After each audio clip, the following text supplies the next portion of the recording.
Olá, doutor Valdir, tudo bem? Eu sou a Alessandra Girardi, como o senhor já sabe, eu sou advogada dos réus Amarildo e Mohamed, num processo que lá atrás, em meados de 2014, o senhor trabalhou na época que estagiava para o doutor Luciano Pereira da Cruz.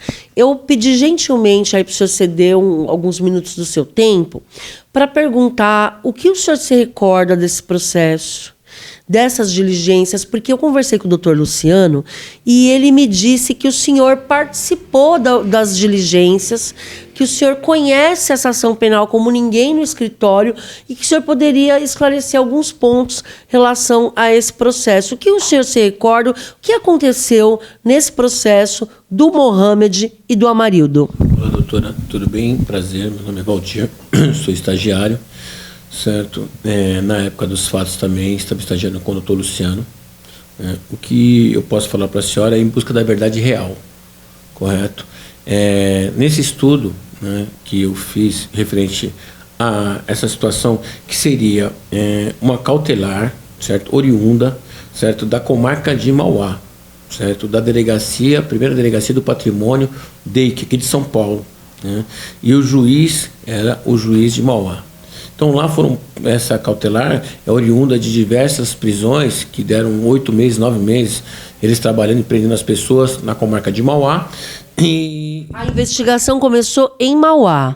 Ela nasceu em Mauá. Nasceu em Mauá, é uma cautelar oriunda da comarca de Mauá, positivo. Então, doutora, nesse estudo técnico aí, na época eu estava auxiliando o doutor Luciano Pereira da Cruz, eu me deparei com, eu acho que foram 43 mandatos de busca e apreensão, né? E, se eu não me engano, eram 5 mandatos de prisão temporária, né? Que era para o cliente da senhora, o Mohamed, para o senhor Amarildo, né? Anselmo, se não me engano, mas uns 2 clientes que eu não me recordo o nome. Nessa situação, quando eles adentraram a padaria do senhor Amarildo, parece que eles estavam no salão de cabeleireiro, a esposa dele ligou no escritório.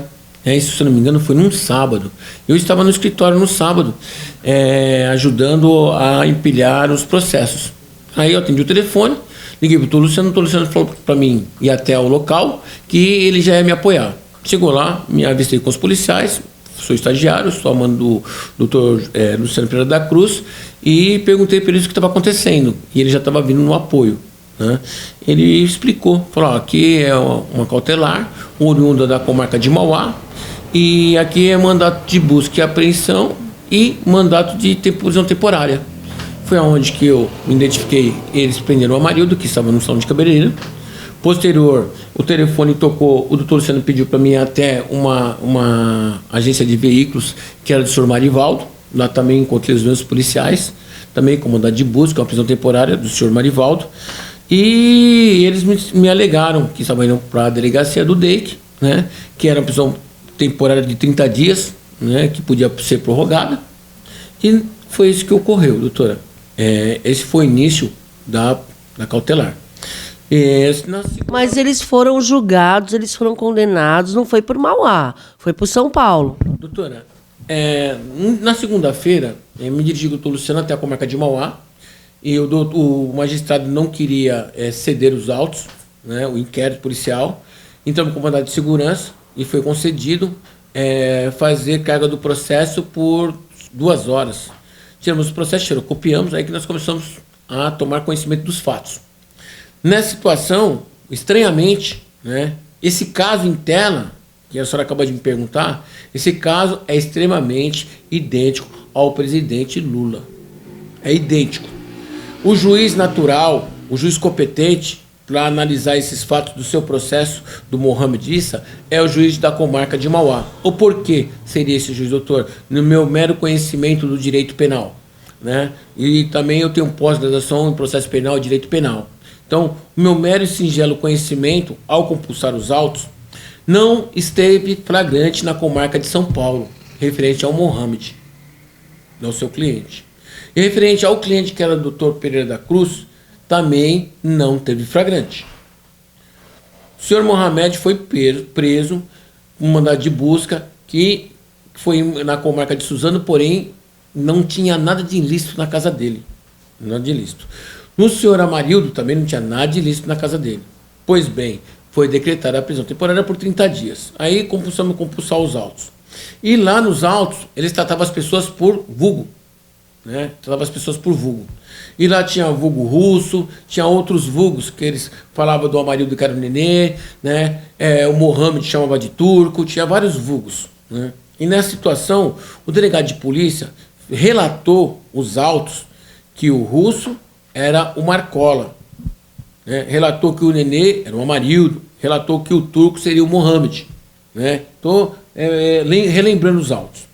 Só que, estranhamente, os autos saíram da comarca de Mauá, trancou o inquérito policial para esse russo, o vulgo russo, que o delegado qualificou como fosse o Marcola, né? E ele veio para a comarca, para a capital, São Paulo.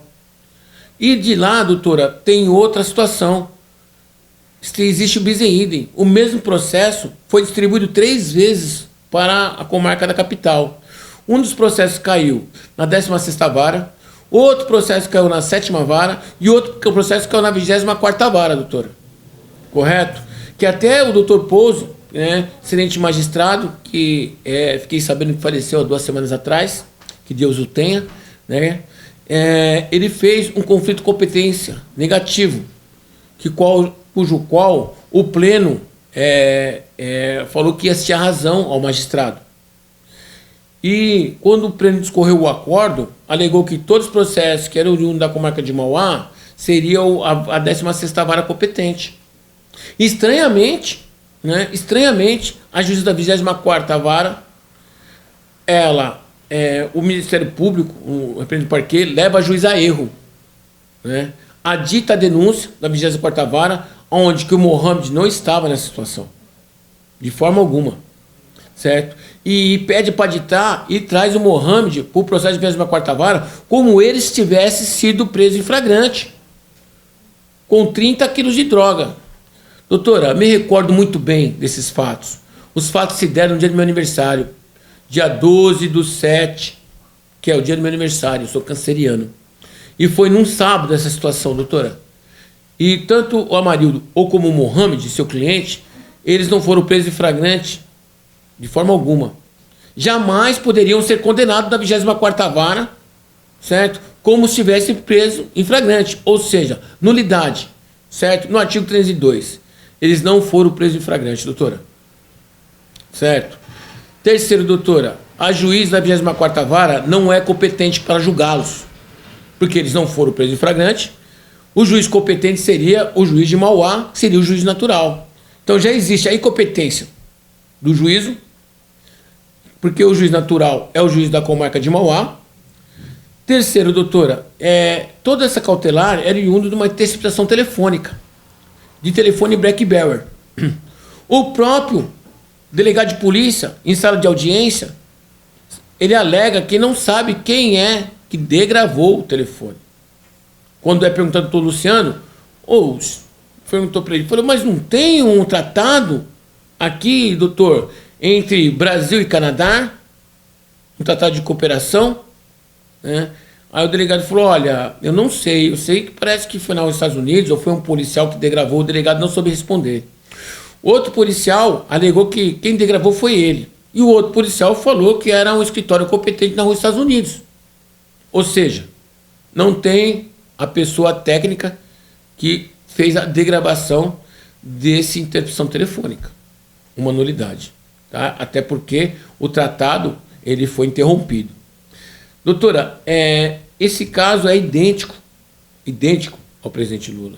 E esse caso, que nem eu acredito eu do presidente, teve que chegar até o STF para aclarar as nulidades.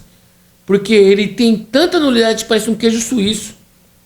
Né? Existe, ou se houver um magistrado garantista ou legalista, ele vai vislumbrar de plano a situação da nulidade. As nulidades são absolutas, doutora. A nulidade absoluta na interceptação telefônica, a nulidade absoluta no juiz natural, certo? A nulidade é absoluta em vários termos. Pois bem, doutora, vou falar um fato que ocorreu e além de eu alegar, eu provo. O Ministério Público, representante estava sendo representado naquele momento, no dia da audiência, ele fez uma reunião prévia de 20 minutos em sala velada, na sala de testemunha de defesa. Eu estava lá e presenciei. O delegado, seus 2, 3 policiais, mais o representante do parquê. Ficaram em sala velada. Haja vista que a meirinha do juiz bateu na porta para chamar o Ministério Público para começar a audiência. Eu adentrei logo em seguida, atrás do Ministério Público, no representante do parquê, e falei para o doutor Luciano, pergunta para o delegado o que ele estava fazendo na sala velada com o representante do parquê. Se eles estavam combinando que pergunta, qual que era a resposta. Quando foi perguntado para o doutor Luciano, para o delegado de polícia, pelo doutor Luciano, o que eles estavam fazendo naquela sala velada, o Ministério Público bateu na mesa, está no vídeo, doutora. Houve uma briga, né, quase saímos de vias de fato com o Ministério Público. E a juíza, infelizmente, a juíza foi infeliz naquele momento, porque a juíza ela não foi imparcial. A juíza alegou que a investigação era do GAECO. Por que o Ministério Público não podia estar conversando com o delegado de polícia em sala velada se a investigação é do GAECO? A juíza não foi imparcial. A investigação não é do GAECO, doutora. A investigação é da primeira delegacia do patrimônio, né, cujo qual doutor Rui, hoje delegado de polícia, delegado geral, era o delegado daquela delegacia. Então, doutora, o que existe? Existe o conluio com o delegado e o Ministério Público de sala velada, perguntando quais são as perguntas. Isso eu provo que está nos autos, está no vídeo, só vai olhar no vídeo que vai ter a briga. Doutora, existe o juiz, que é o juiz natural de Mauá, que jamais esse processo podia sair da comarca de Mauá. Não tem flagrante em São Paulo. Segundo, doutora, então ele não podia ser condenado em flagrante. Ele não podia ser preso, como a juíza alegou na sentença dela, que ele estava com grande quantidade de droga e foi preso em flagrante, grande quantidade de droga. Essa sentença ela é nula, porque ele foi preso no dia 12. E as meninas que foram presas em flagrante foi no dia 8/7, 4 dias antes dessa prisão temporária. Pois bem, doutora, então, e o juiz natural teria que ser o juiz da comarca de Mauá. Aí a organização criminosa não poderia ter uma organização criminosa, doutora, de forma alguma. Porque a organização criminosa a gente tem que ter uma cabeça, um membro, um cérebro. Se o cérebro, o próprio delegado de polícia falou que era o Russo, que era o Marcola, e se trancou a ação por Marcola, não existe organização criminosa, doutora. A associação ao tráfico também não tinha condições de alguém se associar ao tráfico. Por quê, doutora? Porque se trancou para o Russo, que era o suposto Marcola, que o Amarildo, que o Mohamed supostamente fazia droga para ele, se trancou para ele, por que não trancou para os demais? Aonde está a associação? Não existe. Esse processo ele é eivado de nulidades. Não sei se eu, com minha singela explicação, doutora, eu pude te ajudar. Perfeito. Muito obrigada, doutor Valdir, por disponibilizar seu tempo, sua atenção. Eu só agradeço. Obrigada. Obrigado eu, doutora. Esse vídeo, doutora, eu sei que eu estou me expondo, correto?